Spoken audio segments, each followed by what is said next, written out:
Rafaela's point of view. Bumaba rin ako pagkatapos kong maligo at tumuloy sa hardin para magdilig ng mga halaman. Mabigat pa rin ang pakiramdam ko habang ginagawa iyon. Parang may nakadaga na bato sa dibdib ko sa tuwing naiisip ang mga sinabi ni Clint. Summer and Rain are not mine. They are not my daughters. But I feel more complete whenever I'm with them. Sa laki ng mansyon, sa dami ng mga katulong at kasambahay, at sarangyan ng buhay dito, isa pa rin iyong hawla para sa akin. Tanging si Summer at si Rain lang ang dahilan kung bakit nakakalimutan ko kung sino ako at kung nasaan ako. Sa tuwing iniisip ko kung ano ang katauhan ni Eudora ayon sa kwento sa akin ni Saling, parang ang sama ko. Parang hindi talaga kayang patawarin ng mga tao ang isang katulad ko. Hindi man diretsahang sabihin ni Saling ang gusto niyang ipunto noon, isa lang ang nasa isip ko. Hindi kontento si Eudora sa buhay niya. Materialistic, mata pobre at mainitin ang ulo. Ganun ang nakikita ko. Ganun ang naiisip ko. Ngunit hindi kayang maarok ng isipan ko kung gaano kasama si Eudora sa pamilya niya, sa mga anak at asawa niya. Malalim akong napabuntong hininga at ibinalik sa lagayan ang mga gamit nang matapos ako sa pagdidilig. Didiretso na dapat ako sa kusina para tumulong nang maulinagan ko ang pag-uusap nila roon. Hindi rin naman natin masisisi si Senyorito. Nagkusang tumigil ang mga paa ko nang marinig iyon. Para bang may bumubulong sa akin na wag na akong tumuloy. Wag na akong pumasok at makinig na lang sa usapan nila. Pero Nay Conchita, nagbago na si Eudora. Hindi niyo ba napapansin? Sobrang laki nga ng pinagbago niya eh. Boses iyon ni Rose.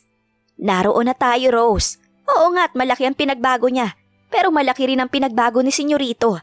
Sa mga ginawa ni Eudora, naku, hindi na ako magtataka na. Ganun na lamang ang pagtrato niya sa asawa. Kawawa naman si Eudora. Sa pagkakataong ito, boses na iyon ni Saling. Kanina kung nakita niyo lang ang nakita ko, umiyak talaga siya sa harap ni Senyorito. Siguro nahihirapan na rin siya ngayon lalo na't inilalayo sa kanya sila Summer at Rain. Paanong hindi ilalayo? Baka nakakalimutan niyo kung paano pagbuhatan ng kamay ni Eudora ang mga bata noon. Isang pagkakamali lang. Naririnig na natin na binubulyawan niya ang mga bata. At kung minsan, sinasaktan pa. Oo nga pala, ikinulong niya nun si Summer sa cabinet. Tsaka nasampal niya rin noon ng ilang beses si Rain dahil umuwi siyang mainit ang ulo. Segunda ni Rose. Tuluyang hindi ko na naihakbang ang mga paa ko dahil sa pag-uusap nila. Para akong natuod sa kinatatayuan. Tapos malay natin nagkukunwari lang na mabait si Eudora, no? Ani Rose na kahit hinaan ng boses ay naririnig pa rin sa labas ng kusina. Hindi ba ginawa na niya ito noon? Yung kunwari nagbago na siya para mapatawad siya ni Senyorito. Pero nang umalis si Senyorito papunta sa San Francisco, bumalik na naman ang pagiging demonyita niya. Rose, yang bibig mo. Mamaya yan marinig ka. Si Saling ang sumaway. Ano ka ba? Mahina na nga ang boses ko eh. Tsaka hindi ba marami siyang kalaguyo? Isipin niyo lang ha, sa gwapo at bait ni Senyorito, nagawa niya pa makipagharutan sa iba't ibang lalaki. Rose, tumahimik ka na. Suway naman ni Nay Conchita. Pakiramdam ko binuhusan ako ng malamig na tubig. Tinakpan ko ang bibig para hindi makagawa ng ingay. God, nagawa yun lahat ni Eudora? Kinagat ko ng mariin ang ibabang labi at hindi na nagbalak na pumasok sa kusina. Tumalikod ako at mabilis na naglakad paakyat. Kung kanina awa sa sarili ko ang nararamdaman ko, ngayon parang kumikirot ang puso ko sa mga imaheng pumapasok sa isip ko. Si Clint, kaya ba ganun na lang ang galit niya? Kaya ba naglulumiyab ang galit at pagkamuhi sa mga mata niya? Sa laki na nagawang kasalanan ng asawa niya sa kanya, dapat pala hindi na ako magtaka kung bakit ganito niya ako tratuhin. Naiisip ko palang na ginagawa ni Eudora sa kanya, may ibang lalaki si Eudora, maliban sa kanya. Nakikita ko na ang galit niya. Sinong hindi magagalit kung niloloko siya ng kanyang asawa? Marahil lumalim ang sugat sa puso niya, kaya ganito siya ngayon. Ganito siya sa akin. Aray! Agad kong hinawakan ang noo ko na tumama sa matigas na bagay. Dahil sa pag-iisip hindi ko na napansin ang bulto ng isang tao na makakabanggaan ko. Tiningnan ko siya at agad na paayos ng tayo nang makitang si Clint iyon. Nakasuot siya ng reading glasses at may hawak na libro. Dumagundong na naman ang tibok ng puso ko at biglang nanlamig ang mga kamay ko. Inaamin kong mas makisig siyang tingnan kung mayroong suot na salamin. Naaalala ko tuloy ang mga nakikita kong artista sa mga pelikula. Yung seryoso at matatalino. Kagaya siya ng mga lalaking iyon sa paningin ko ngayon. Blanko ang kanyang muka habang nakatitig sa akin. Hindi ngayon salubong ang kanyang kilay. Wala ring emosyon ng kulay tsokolate niyang mga mata. Ngayon ko lang din napansin kung gaano katangos ang nagyayabang na hubog ng kanyang ilong at hindi nag-uumigting ang kanyang mga panga. A perfect square-shaped jaw. Parang napaka-perpekto ng mukha niya kung hindi siya galit. What? Walang buhay niyang tanong. Kumurap-kurap ako at parang kidlat na tumama sa akin ang kahihiyan. Matagal na pala akong nakatitig sa kanya at sinusuri ang bawat detalye ng kanyang muka. Ang tanga mo, Rafaela! Wala. Utal kong sagot at nilagpasan siya. Mabilis ang lakad ko papunta sa kwarto at hindi na nagbalak na lingunin siya. Diyos ko, buong buhay ko, ngayon lang ako humanga sa isang lalaki. Teka, tinampal ko ng malakas ang sariling noo. Tumigil ka, Rafaela. Hindi ka humahanga sa lalaking yon. Singhal ko sa sarili at agad naglakad papasok ng banyo. Kailangan kong mahimasmasan. Kailangan kong maghilamos ng malamig na tubig. Nang matapos akong maghilamos ng ilang beses, tiningnan ko ang refleksyon sa malaking salamin. Ako pa rin ito. Si Rafaela na akala ng lahat ay si Eudora. Ako pa rin ito. Ang babaeng biglang napasok sa malaking gulo dahil napagkamalan. Ako pa rin si Rafaela, na ngayon ay si Eudora. Si Eudora na kinamumuhian ni Clint. Nang lalaking laging nagpapabilis ng tibok ng puso ko dahil sa pinaghalong kaba at takot. Ako pa rin ba ito? Eudora! Eudora! Napaigtad ako dahil sa malakas na sigaw galing sa labas ng banyo. Boses ni Clint iyon. Madali kong hinila ang seredora at saktong bubuksan dapat iyon ni Clint kaya muntik nang magtama ang katawan namin kung hindi niya lang napigilan ang sarili. Ilang pulgada na lang ang layo namin sa isa't isa. Hindi ko inakalang magagawa kong makalapit sa kanya ng ganito. Ganito kalapit na naaamoy ko na ang pabango niya.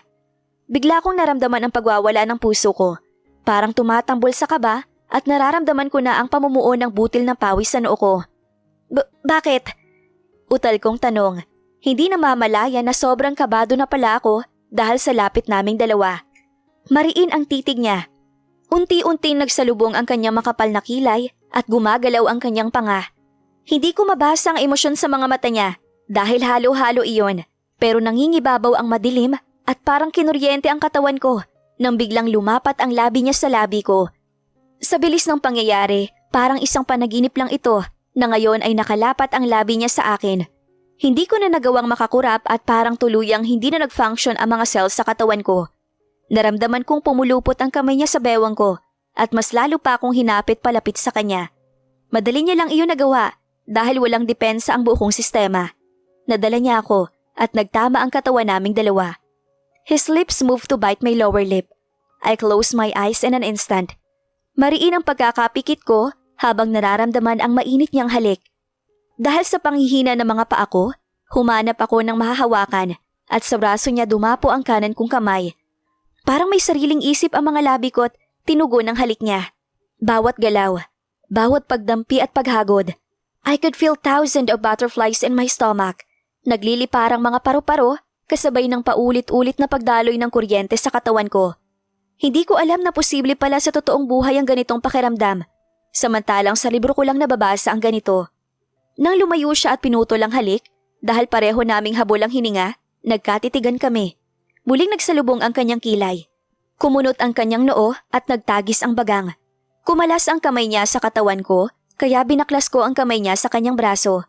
Doon lamang gumapang ang hiya sa bawat sulok ng pagkatao ko. Bakit ko siya hinalikan?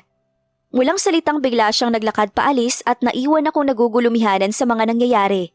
Para akong nabasag na baso at kailangan buuin muli. Inisa-isa ko ang bawat pangyayari hanggang sa tuluyan ko iyong mapagdugtong-dugtong. Nabangga ko siya kanina dahil sa pagiging wala sa sarili. Pumasok ako sa kwarto at tumuloy sa banyo para maghilamos. At nang mahimasmasan, ngunit bigla niyang tinawag ang pangalan ni Eudora. Binuksan ko ang pinto at naroon na pala siya. Wala siyang sinabi. Nagkatitigan lang kami hanggang sa hinalikan niya ako. Hinalikan niya ako? Tiningnan ko ang pinto. Teka, hinalikan niya ako? Kumurap-kurap ako. Tiningnan ko ang sarili at kinurot ang balat ko. Masakit. Isang beses ko pang kinurot ang sarili. Masakit nga. Dahil doon tuluyan na akong napatili. Pinagpapadyak ko ang paa at tumakbo papunta sa kama. Totoo, hindi nga ako nananaginip. Hindi yun ilusyon. Dumapa ako sa kama at inabot ang unan at itinakip iyon sa muka. Doon ako muling tumili habang idinidiin ang unan sa muka ko. Hindi ko alam kung bakit parang hindi gumagana ng maayos ngayon ang utak ko. Parang sirang plaka na, pinapaulit-ulit ang pangyayari kanina.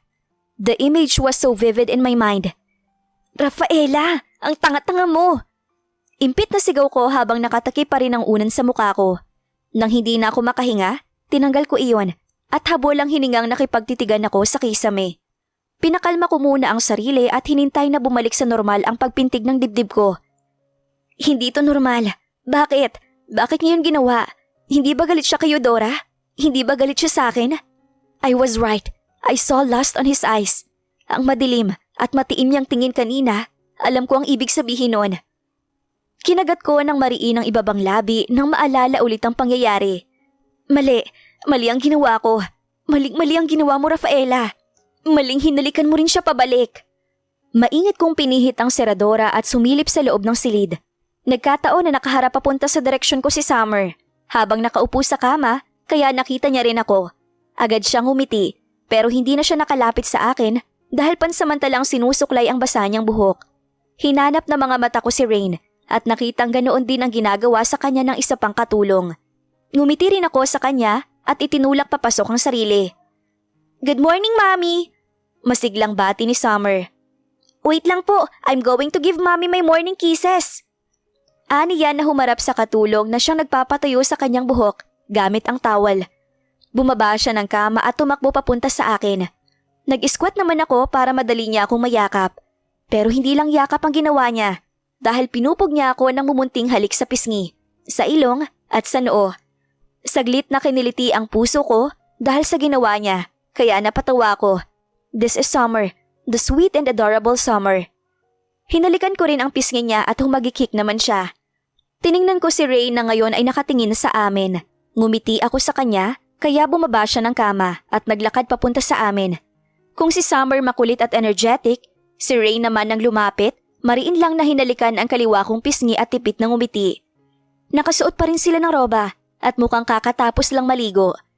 Umayos ako ng tayo at hinawakan sila sa magkabilang kamay. Ako na lang magpapalit sa kanila. Baling ko sa dalawang katulong. Tumango naman sila at walang salitang lumabas ng kwarto. Lumapit ako sa dalawang walk-in closet na magkatabi. Purple ang isa at pink naman ang isa pa. Binuksan ko ang purple na walk-in closet at naroon nga at nakahanger ang uniform, 3 uniform, kaya kumuha ako ng isa. Tiningnan ko silang dalawa. Itinaas ni Rain ang kamay niya. That's mine, Mommy! Aniya, natawa naman ako. Tinulungan ko siya na masuot ang kanyang uniforme. Madali ko lang iyon nagawa dahil hindi siya malikot. Binuksan ko ang isa pang walk-in closet at kinuha ang uniform ni Summer. Kung madali lang palitan si Rain, mabilis naman ang kay Summer. Alam na niya kasi kung paano isuot ang uniform niya. Their school uniforms look so cute on them. Kahit ang mga uniforme nila parang mamahalin. Sila na mismo ang kumuha ng powder, cologne at ponytails. Lumapit sila sa akin at tinulungan ko naman silang maglagay. Inayos ko rin ang buhok nila at pareha ang ginawa ko sa kanila. Nang matapos kami sa pag-aayos ng mga buhok nila, sila na rin ang kumuha ng black shoes at white socks. I really adore these 2 little girls. They're wise enough to know little things easily. Katulad ngayon, kahit lumaki silang laging may kasambahay na nakaagapay sa kanila, alam pa rin nila ang dapat nilang gawin. Spoiled sila ni Clint at nakikita ko yon. Pero dahil matalino silang mga bata, hindi nila hinahayaan na dumepende na lang sila sa mga katulong. Nang matapos na rin kami, tiningnan ko silang dalawa at napangiti. Buong buhay ko pinangarap ko lang na magkaroon ng ganito, ng pamilya, na mga batang aalagaan at simple kaming namumuhay. Ngayon pansamantala ko iyong nararanasan dahil sa hiram na pagkatao ni Eudora. Why are you sad, Mommy? Si Rain ang nagtanong noon. Kusang nawala ang mga ngiti ko at napatulala sa kanya. Nanunuri ang kanya mga mata. Hindi naman, baby. I'm happy. Super happy. Ibinalik ko ang ngiti sa labi para makita nila iyon. But your eyes says you're not. Halos tumalon palabas ang puso ko nang hawakan ng maliit niyang kamay ang mukha ko at tinitigan pang mabuti ang mga mata ko. You have the same eyes like Dad. Sad. Hindi pa po kayo bati ni Daddy? This time si Summer na ang nagtanong at ramdam ko ang lungkot sa bawat katagang binitiwan niya. Hinawakan ko ang kamay ni Ray na hanggang ngayon ay naroon pa rin sa pisngi ko. Marahan ko iyong pinisil at mas pinag-igihan ng pagngiti. I'm happy, baby. I'm really happy. Sadyang mamimiss ko lang kayo kaya nalulungkot ako. Why would you miss us? Aalis ka na naman? Agad akong bumaling kay Summer na siyang nagsalita ulit. I saw her teary eyes kaya nataranta rin ako. Hindi yun ang ibig kong sabihin. Agad siyang lumapit at niyakap ako. Sa lakas ng pagkakatulak niya sa sarili papunta sa akin, hindi ko na nabalanse ang katawan at bumagsak ang puwitan ko sa carpeted floor. Mommy, please, huwag ka nang umalis. Dito ka na lang. Huwag mo na kaming iiwan. Iyakin pa naman si Summer kaya bala ko sanang tingnan ang mukha niya. Pero mas humigpit ang yakap niya at nagsusumiksik sa akin. Ganoon din ang ginawa ni Rain, kaya 3 na kami ngayong nasa sahig. Mami, magiging mabait na kami ni Rain. Hindi ba, Rain? At humikbi na siya. Hindi na ako makulit. Hindi na ako mean. I won't tire you. Just please, Mommy. Stay with us. Huwag ka nang umalis. Magsasalita na dapat ako nang marinig ko rin ang paghikbi ni Rain. Louder than Summer sobs. Don't you love us, Mom? Iiwan mo na naman kami? Please, Mommy, stay with us. Ayaw namin na iwan mo kami. Parang hinaplos ng mainit na kamay ang puso ko. These 2 princesses can really make me happy. Sino ba kasi nagsabi na aalis ako? Sabay pa silang lumayo sa pagkakayakap sa akin at hinarap ako. Basa ang pisngi nila at hanggang ngayon tumutulo pa rin ang mga takas na luha sa inosente nilang mga mata. Agad ko iyong pinunasan at ngumiting matamis sa kanila. Hanggang ngayon naroon pa rin at humahaplos ang saya sa puso ko. Siyempre hindi ko kayo iiwan. Promise yan ni Mami. Ang sinasabi kong mamimiss ko kayo kasi aalis kayo at papasok sa school. Mawala lang kayo saglit agad ko na kayong namimiss. I won't leave my princesses kaya tahan na. Hindi na kayo maganda kapag umiyak kayo. Sumisinghot-singhot pa si Summer habang si Rain naman ay mataman ang nakatitig sa akin. Muling yumakap ng mahigpit si Rain at gumaya rin si Summer. Kaya napatawa ako kahit pa nangingilid na rin ang luha ko. Ayokong makita nila akong umiiyak kahit na dahil iyon sa saya. Dahil baka mali na naman ang isipin nila. They're too young to understand everything. Promise yan, Mommy? You're not going to leave us again? Marahang bulong ni Rain. Yes, baby. It's a promise. I whispered and kissed the side of her hair and kissed Summer's temple. Lumayo sila at doon bumalik ang ngiti ni Summer habang tipid na ngumiti naman si Rain. Tinuyo nila ang basang pisngi kaya tumayo ako at kumuha ng powder. Nilagyan ko ang muka at leeg nila bago sila paulanan ng halik. Namumula pa rin ang mga mata nila pero may mga ngiti na sa kanilang mga labi. Eudora, ang swerte mo sa mga anak mo kung alam mo lang. Summer? Rain? Napatingin kaming 3 sa tumawag at natagpuan si Clint sa nakabukas na pinto at nakatingin sa amin. My heart jumped from my chest when his eyes met mine. Kaya ibinaling ko iyon kay Summer at inayos ang nagusot niyang uniform at ganoon din ang ginawa ko kay Rain. Tumayo kaming 3 at hinawakan nila ang magkabila kong kamay. Naglakad kami. Ang akala ko'y pupunta sila sa daddy nila. Pero mahigpit lang nilang hinawakan ang kamay ko at hinila palabas ng kwarto. Daddy, we will eat breakfast with Mommy. Tura ni Rain na porsigidong naglakad at iniwan ng ama nilang sinundan lang kami ng tingin. We will eat breakfast together, Mommy. Ani Summer na tumatalon-talon pa. Gusto kong lingunin si Clint at tingnan ang magiging reaksyon niya. Ilang beses na niya akong pinagbawalan na lumapit sa mga anak niya. Pero sadyang matigas lang ang ulo ko at hindi siya pinapakinggan. Alam kong ayaw niyang mapalapit ako sa mga bata. Kaya ngayon, paniguradong galit siya sa akin. Dahil hawak ng kambal ang kamay ko, tanging pagsunod na lamang sa kanilang nagawa ko. Nang makababa kami at makarating sa dining area, nakahanda na ang pagkain sa mesa. Come on, Mommy! Aya pa ni Summer. Bumuntong hininga na lamang ako at sumunod. Binuhat ko silang dalawa at pinaupo sa upuan na lagi nilang kinauupuan kapag kakain na sila. Pumunta ako sa katapat nilang upuan at doon naupo. Dumating din si Clint na siyang naupo sa kabisera. Hindi ko na siya tinapunan ng tingin. Bahala siya dyan. Habang kumakain, nararamdaman ko ang pagsulyap ni Clint sa akin pero hindi ko siya tinitingnan. Mas binigyan kong pansin ang mga sinasabi ni Summer. She has lots of things to say. Tapos tatawagin niya si Rain at magsasalita rin ang kambal na sumasang-ayon sa sinasabi ni Summer. Their laughter and giggles are enough for me to feel comfortable kahit pa nariyan si Clint. Ihahatid mo po kami, Daddy? Biglang tanong ni Rain kay Clint. Yes, baby. Madalas kasi driver lang ang naghahatid sa mga bata papuntang paaralan. May pagkakataon naman na siyang naghahatid. Depende siguro sa oras niya. Nang matapos kaming kumain, tumayo ako para magligpit at tulungan sila sa leng. Samantalang umalis si Clint para kunin ang susi ng sasakyan sa kanyang kwarto at tumuloy naman sila Summer at Rain sa salas para kunin ang bag nila na doon inilagay ng katulong kanina. Magandang simula ng umaga ko ngayon kaya sana tuloy-tuloy na. Mami! Galing sa salas ang sigaw na iyon at si Summer lang ang alam kong sisigaw na ganoon kalakas. Gusto ko tuloy matawa. Kahit sa sandaling panahon na nakakasama ko sila, nakikilala ko na agad ang pagkakaiba ng kambal. Saling, ikaw muna dito. Bilin ko kay Saling, nanginitian at tinangoon lang ako. Naglakad ako papuntang salas at nakita ko roon si Summer na ngayon ay buhat-buhat na ni Clint. Ngayon ko nakita ang maraming pagkakapareho ng mag-ama. Ang makapal na kilay at pilik mata, ang labi at ang ilong. Marahil naman na magkambal ang mga mata nila kay Eudora at ang hugis ng muka dahil yun lamang ang hindi nila nakuha kay Clint. Lumapit sa akin si Rain at iniangat ang mga kamay. Kaya binuhat ko rin siya at naglakad papalapit sa mag-ama. Nang tumigil ako sa tapat nila habang buhat-buhat si Rain, ngumiti si Summer. Rain kissed my cheeks and Summer kissed Clint's cheeks. Humagikhik silang dalawa na para bang plano nila iyon. Come here, Mommy! I'll kiss you! Ani Summer. Lumapit naman ako at gayon nga ang ginawa niya. Daddy will kiss you too! Biglang sabi ni Rain. Tiningnan ko siya at hindi maikukubli ang kislap ng saya sa kanyang inosenteng mga mata. Walang ngiti sa kanyang labi, pero may kislap ng saya sa kanyang mga mata. Malinaw ko iyong nakikita.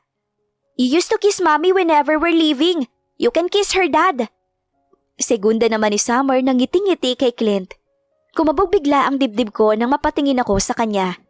Noong nakaraang araw lang nang halikan niya ako, pero ngayon parang bumalik ang alaala na parang kanina lang nangyari iyon.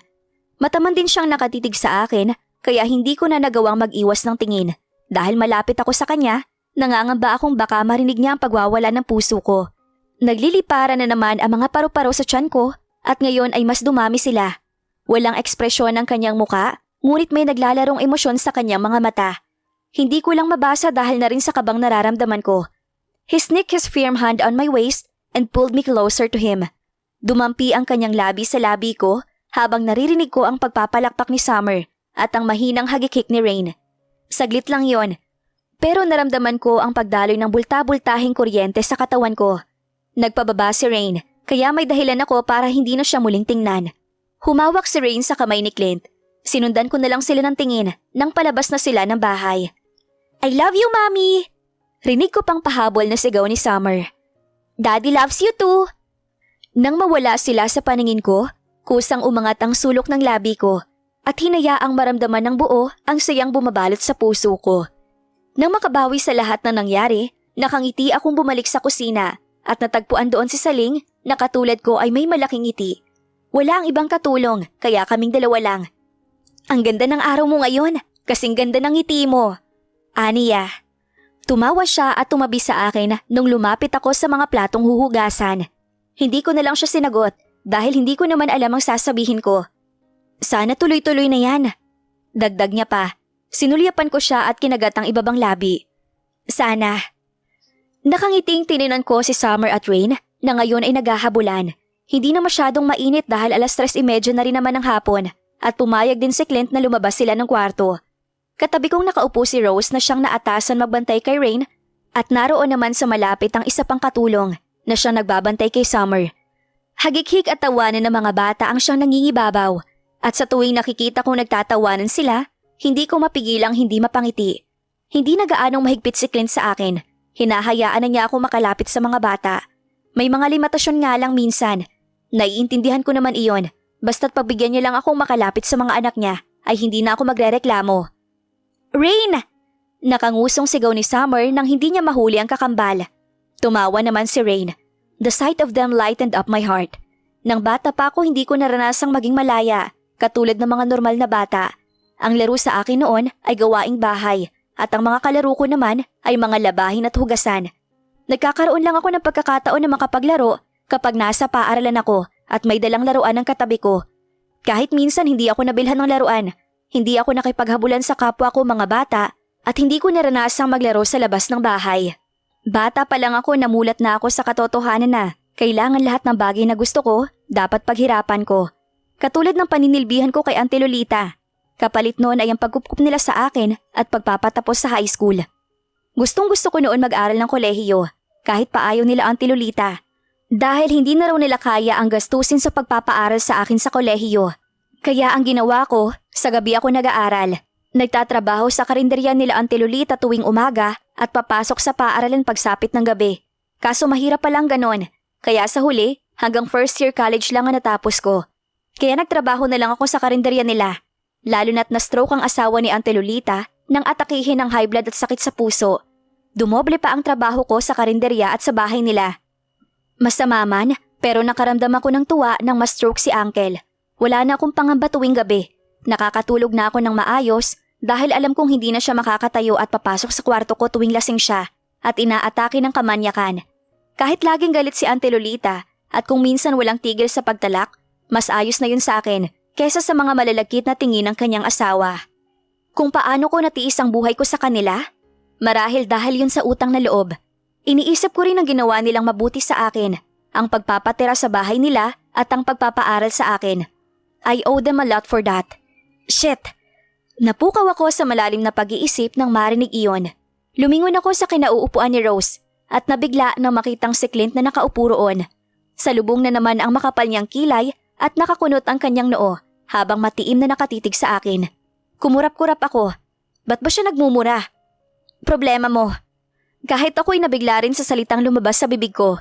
Agad kong tinikom ang bibig ko at kinagat ang matabil na dila. Rafaela, ba't ganun ang tanong mo? Ikaw. Aniya sa matigas na boses. Ha? Ako? Hindi mo ba talaga narinig ang sinabi ko? Tanong niya at naroon pa rin ang lukot niyang muka. Bakit? Ano bang sabi mo?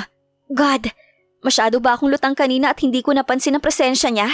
Hindi ko rin narinig ang sinasabi niya kanina. He hissed. Tumayo siya at iniwan ako nagugulumihanan sa kanya. Sinundan ko naman siya ng tingin hanggang sa tuluyan siyang makapasok sa mansyon. Naagaw ang atensyon ko nila Summer nang tumakbo papunta sa akin ng kambal at nag-uunahang yumakap. Mommy, can you play with us? Malambing na tanong ni Summer na nakatingala pa sa akin at sinusubukang papungayin ang mga mata. Hindi na pwede baby, mag-half-bath na kayo ni Rain. Just make sure na hindi basa ng pawis ang likod nyo. Baka kasi magalit si daddy nyo kapag magtagal pa kayo, lalo na't hapon na. Pinanggigilan ko ang pisngi niya. Okay, nakangiti niyang sagot. Tiningnan ko naman si Rain at nakatingin siya sa akin ng mataman. May kung ano sa mga mata niya na hindi ko mabasa dahil agad din yung nawala. What would you do now, Mommy? Rain asked. Nagdidilig ng mga halaman si Mommy sa hardin. Tapos mamaya ipagluluto ko kayo. Bakit baby? Hindi po pa pwedeng iba na lang ang magdilig? Can you give us a half bath, Mommy? Muling lambing ni Summer at ngumuso pa. We're going to tell Daddy. Segunda pa ni Rain. Magsasalita pa lang dapat ako nang tumakbo na sila papasok ng mansyon. Kaya agad din akong tumayo para sundan sila. Mamaya niyan isipin ni Clint na namumuro na ako at hindi na sinusunod ang mga utos niya. Kahit naman na hindi na niya ako pinapagod sa mga gawaing bahay kagaya noon, hindi ibig sabihin na hindi ko nagagawin ang mga normal kong ginagawa. Naririnig ko na ang boses ni Summer sa salas, kaya tumuloy ako doon. Pero napatigil din nang makitang may bisita siya. Summer and Rain called her Tita Vera. The beautiful woman looked at me. Nagkatinginan kami at katulad ng dati niyang reaksyon nang una niya akong nakita, nagsalubong ang kilay niya. Please, Daddy! Please! Ani Summer sa matinis na boses. Please, Daddy! Can we have a half bath with Mommy? Daddy! It is Rain this time. Nag-angat ng tingin papunta sa direksyon ko si Clint. Siguro naramdaman niya ang presensya ko. We will behave, right Rain? Please, Daddy! Ibinalik ni Clint ang tingin sa mga anak at tumango. Yes! They shouted in unison. We're going, Tita Vera! Summer approached the woman and immediately kissed her cheeks and ran towards me. Ganoon din ang ginawa ni Rain nang makalapit sila sa akin. Agad nilang hinawakan ang magkabila kong kamay at hinila ako papaakyat sa kwarto nila. God, Kuya Clint! Are you really letting the kids? Hindi mo ba susundan? Narinig ko yung galing sa babaeng bisita ni Clint bago pa man kami tuluyang makalayo sa kanila. Hindi ko na narinig ang sagot ni Clint dahil tuluyan na akong nahila ng kambal. Tumuloy kami sa kwarto nila. Napangiti na lamang ako nang makita ang loob ng kanilang shower room. Kasing laki ng shower room sa kwarto ko pero wala silang bathtub. Pero sa bagay, mas ligtas sa mga bata kung wala silang bathtub. Tinulungan ko silang magtanggal ng damit. Kumakanta pa sila habang naglilinis ng katawan. Tinuro daw iyon ng teacher nila kaya lagi nilang kinakanta sa tuwing nasa banyo sila. It sounds cute while they're singing at sasabayan pa ng hagikik at tawanan nila. Nang matapos kami, lumabas lang ako para kunin ang roba nilang dalawa. Ngayong naging maluwag si Clint kay Rafaela, simula na ba ito para gumaan ang nararamdaman niya sa inaakala niyang asawa? Ano ang gagawin ni Rafaela ngayong unti-unti na niyang nakikilala si Clint at ang kambal sa pinagdaanan nito kay Eudora? Yan ang ating aalamin sa susunod nating kabanata.